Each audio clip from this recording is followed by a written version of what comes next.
Evening Jpod, this is Mr. Mustaphalis coming to you live from Athelstan's kitchen. I'm helping him cook some food as per the instructions from Steve to show you some recipes and show you how to do stuff in the kitchen while we've got some downtime. Athelstan used to cook some food back in a few years ago with the old Jpod crew, back when Georgia was still a baby. Ingredients for the coconut rice: you've got the 2 cups of coconut rice, the can of coconut cream, the poppy seed that you get from Coles or Safeway, and oil for the poppy seeds. In the kettle for water, I usually boil the water first and then put it in. That way, at least, it'll be sort of quicker.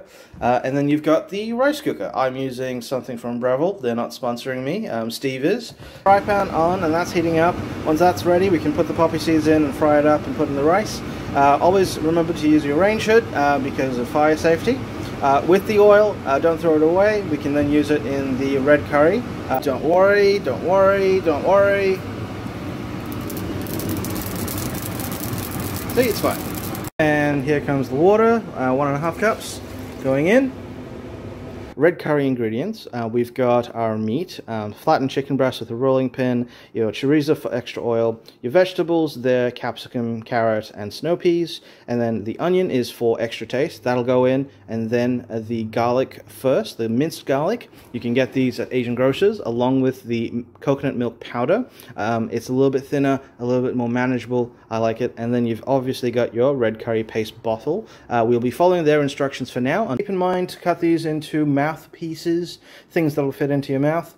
Go chorizo, then the onions, along with the garlic, and then we'll do the vegetables, followed by the meat, or the meat followed by the vegetables, depending on what kind of meat you're using. And then we'll have also the paste. Follow the instructions on the bottle. Usually they'll say paste first. I like to give the vegetables a bit of color before putting the paste in, so it's up to you. Chorizo in for a couple of seconds while it's still stinking hot. Onions in, give that a stir, and then wait till that gets all nice and translucent. When chefs on TV say that, they just mean that it loses its color, it kind of looks oily. Alright, so that's translucent. Sort of see it's somewhat see-through. Carrots going in, 1/2 tablespoon-ish, 1/4 tablespoon, 1/3, something like that. It's usually per field. But basically you're looking at something like that. So next is the curry paste. Depending on your bottle, it may be dry, it may be wet, so you'll just have to give it a good mix. Usually with their instructions, they always say like a couple of tablespoons. I usually go with like 1/2 of those small bottles.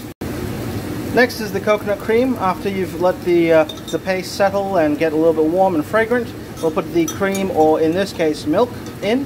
Give it a good stir and pour it in. After this, you will definitely need to increase the heat because everything will cool down a little bit. So just do that a little bit, make sure it doesn't burn, and give it a good stir and let it simmer for a bit at that higher temperature. Cool, so all the vegetables are in the gravy. I've set that to one side on an empty burner. We're going back to the first fry pan with a little bit of the poppy seed oil. We're going to fry up the chicken breast. I like to get that sort of colored up before putting it into the gravy. That way it has a different texture. The chicken's cooking on the fry pan with the poppy seed oil. Get that nice and hot. We'll put a little bit more oil in there as well, so that's nice and non-stick. And we'll get that nice and colored a little bit. Don't move it around too much, just make sure there's a lot of contact points. It turns a little white, a little light brown, and then we can put it back in the curry. With cooking chicken, it does carry a lot of water, just like any other meat, so you will have to take into account of that fact. One way around it is you can just dump the water, but it can also take away a lot of the fats, a lot of the work you put into the pan. So I usually just try and put it on high heat and tip the pot to one side, or the pan in this case. Get that to the corner, get it nice and boiled. Talk to your parents when you're doing this so that they can instruct you. Reduce the heat. Tip your chicken in. Because I've got a non-stick pot, I'm going to change spatulas to something plastic. Do check with your parents. You don't want to destroy any of their pots. Get that nice and mixed up. Get it to simmer for, I believe it says about 10 minutes. Keep an eye on it so it doesn't burn, but we're giving that a stir every now and again.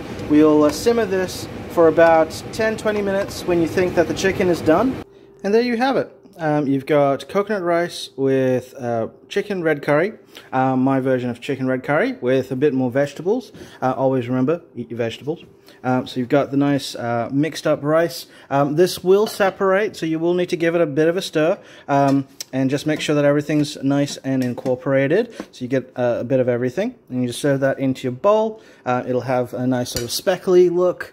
And then we've got our very nice and steamy, and wow, that's hot. Nice and steamy red curry.